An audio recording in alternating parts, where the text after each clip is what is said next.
சிவகங்கை மாவட்டம் மானாமதுரை தாலுகாவில் உள்ள கிருஷ்ணராஜபுரத்தை சேர்ந்த பட்டாதாரி இளைஞர் அந்த பகுதியில் நடக்கக்கூடிய கள்ளத்தனமான சாராய வியாபாரம், கஞ்சா வியாபாரத்தை தட்டி கேட்ட காரணத்திற்காக விசாரணை என்கிற பெயரில் அழைத்து சென்று காவல்துறையினர் மிக கொடூரமான முறையில் காலை உடைத்து சித்திரவதை செய்து படுகொலை செய்திருக்கிறார்கள்.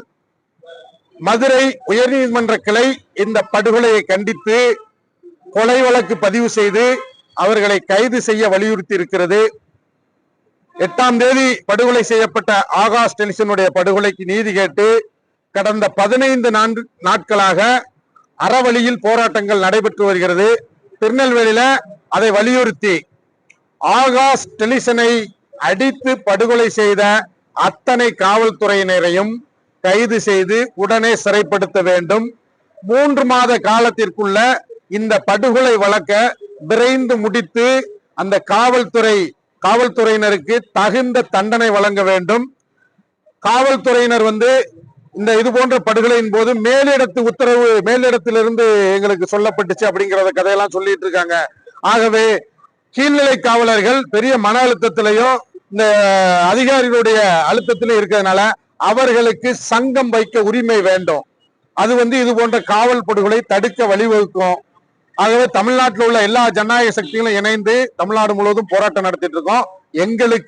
எங்களுடைய முதன்மையான கோரிக்கை, இது போன்ற காவல் படுகொலைகள் எந்த இடத்துலயும் நடக்கக்கூடாது.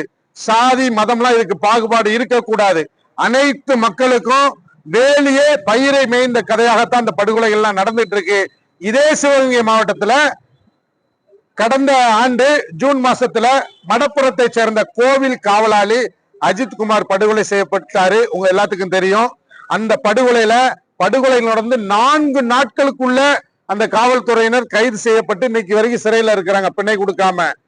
ஆனா இந்த படுகொலை நடந்து நீதிமன்றமே உடலில் இருக்கக்கூடிய 28 காயங்கள் காவலர்கள் அடித்ததால் தான் ஏற்பட்டிருக்கு அப்படின்னு சொன்ன பிறகும் இந்த அரசு அந்த காவலர்களை கைது செய்யவில்லை என்று சொன்னால் இதுக்கு பின்னாடி ஒரு மிகப்பெரிய கஞ்சா மாஃபியா கும்பல் இருப்பதாக நாங்கள் சந்தேகப்படுகிறோம். அதனால இது ஒரு விரிவான விசாரணை மேற்கொள்ளப்படணும். தொடர்ந்து இது போன்ற காவல் படுகொலைகள் நடைபெறாத வண்ணம் காவல்துறையை சீர்திருத்த வேண்டும். இந்த கோரிக்கை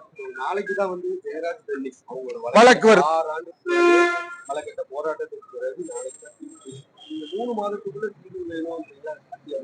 நீங்க பாத்தீங்கன்னா அரசு கையில தான் எல்லாமே இருக்குது. தெளிவாக சாட்சியங்கள் இருக்குது, காயங்கள் இருக்குது. அவர்கள் குற்றப்பத்திரிகை தயாரிக்க அந்த துறையில நிறைய நிபுணர்கள் இருக்காங்க. அந்த நிபுணர்களால முடியாதுன்னா எங்களை போன்ற சமூக செயல்பாட்டாளர்கள் அந்த குற்றப்பத்திரிகை நாங்க தயாரித்து கொடுக்கவும் தயாரா இருக்கிறோம். அதற்கான சட்ட வல்லுநர்கள் எங்கிட்ட இருக்கிறாங்க. முடியும், 10 நாள்ல கூட கொடுக்க முடியும். இந்த அரசு இது போன்ற காவல் படுகொலைகளை மூடி மறைக்கவும் சம்பவ சாட்சியங்களை கலைப்பதற்கும் தான் காலம் தாழ்த்துகிறதுன்னு எங்களுக்கு ஒரு ஆழ்ந்த சந்தேகம் இருக்குது. நீங்க ஜெயராஜ் பென்னிக்ஸ் வழக்குக்கு இந்தியா முழுவதும் போராட்டங்கள் வெடிச்சிச்சு. அதனால அதுல பெருசா அவங்க தப்ப முடியல. அதற்கான காணொலிகள், காட்சிகள்லாம் இருந்துச்சு. இந்த வழக்குல சான்றுகளை மூடி கலைப்பதற்கும் சாட்சிகளை கலைப்பதற்குமான முயற்சிகள் நடந்துடக்கூடாதுங்கிறதுனாலதான் இந்த கால அவகாசத்தை. ஆமா, திருநெல்வேலிக்கு அந்த ஆய்வாளரை காத்திருப்போர் பட்டியலில் வச்சு மாத்திருக்கிறாங்க. எங்களை பொறுத்த வரைக்கும் இந்த பணியிடை மாற்றம், இந்த சிபிசிஐடி விசாரணை, சிபிஐ விசாரணை எல்லாம் தேவையில்லை. இந்த காவல்துறையில இங்க இருக்கக்கூடிய சட்டங்களே போதுமானதுதான். நேர்மையான அதிகாரிகள் பணி செய்ய விட முடியாத அளவுக்கு இந்த காவல்துறையில் சிக்கல் இருக்குங்க. பல்வேறு வழக்குகள்ல நாங்க அதை வலியுறுத்தி இருக்கிறோம். தொடர்ந்து காவல் சித்திரவதைக்கு எதிராக தமிழகம் முழுவதும் பல்வேறு போராட்டங்கள் அதிகரித்து கொண்டிருக்கக்கூடிய காலகட்டம். சமூக பத்திரிகையாளர்கள் தகவல் அறிவு உரிமை சட்டத்துல கேட்கிறாங்க, இந்த ஆட்சி, திராவிட முன்னேற்ற கழக ஆட்சி வந்ததுக்கு அப்புறம் எவ்வளவு படுகொலைகள் நடந்துட்டு இருக்குன்னு.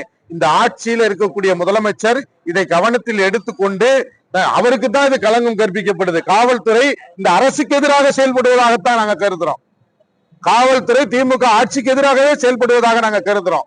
தொடர்ந்து 30க்கும் மேற்பட்ட காவல் படுகொலைகள், 1000க்கும் மேற்பட்ட படுகொலைகள், 500க்கும் மேற்பட்ட சாதி படுகொலைகள், மத வன்முறைகள், இதெல்லாம் ஏன் நடக்குது? ஏன் காவல்துறை தடுக்கல?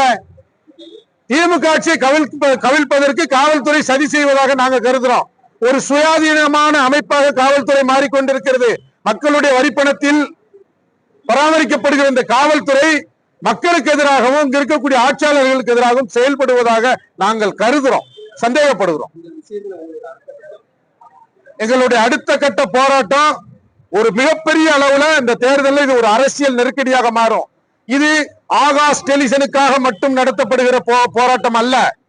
இந்த நாட்டில் இருக்கக்கூடிய ஒவ்வொரு இளைஞர்களும், சமூக செயல்பாட்டாளர்களும், அரசியல் செயல்பாட்டாளர்களும் சுதந்திரத்தோடு செயல்பட வேண்டும், அவர்கள் உரிமைகளுக்காக நிற்க வேண்டும். அதற்காகத்தான் இந்த போராட்டம். தமிழ்நாட்டில் ஒரு இந்த சட்டங்கள், இந்த காவல்துறை சீர்திருத்த சட்டத்தை மிக தெளிவாக கொண்டு வரணும். கொண்டு வந்து இது நடைபெறவே கூடாது. இந்த சமூகத்துல வேலையே பயிரை மேய்ந்த கதை தான். அதை திரும்பவும் நாங்க அழுத்தி சொல்றோம். இந்த காவல்துறை இருக்குது, நீதிமன்றம் இருக்கு, சட்டம் இருக்குன்ற பாதுகாப்புல தான் நாமெல்லாம் வந்து சாலைகள்ல நடமாட முடியுது.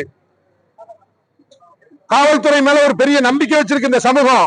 காவல்துறையே தன்னுடைய மக்களை, பாதுகாக்க வேண்டிய மக்களை போல கொடூரமாக அடித்து கொன்று பொய் வழக்கு போட்டு, என்ன அராஜகம்! காவல்துறை அராஜகங்களை பத்திரிகையாளர் உங்களுக்கு தெரியாத ஒன்றுமில்ல. இதையெல்லாம் சீர்திருத்த வேண்டும் என்றுதான் நாங்க சொல்றோம்.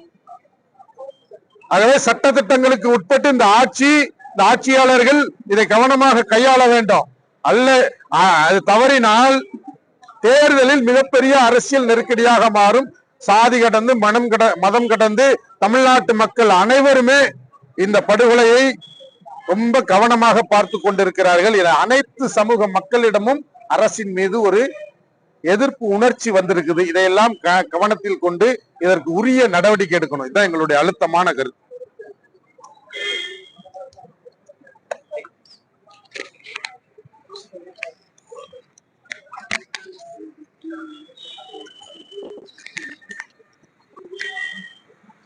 Yeah.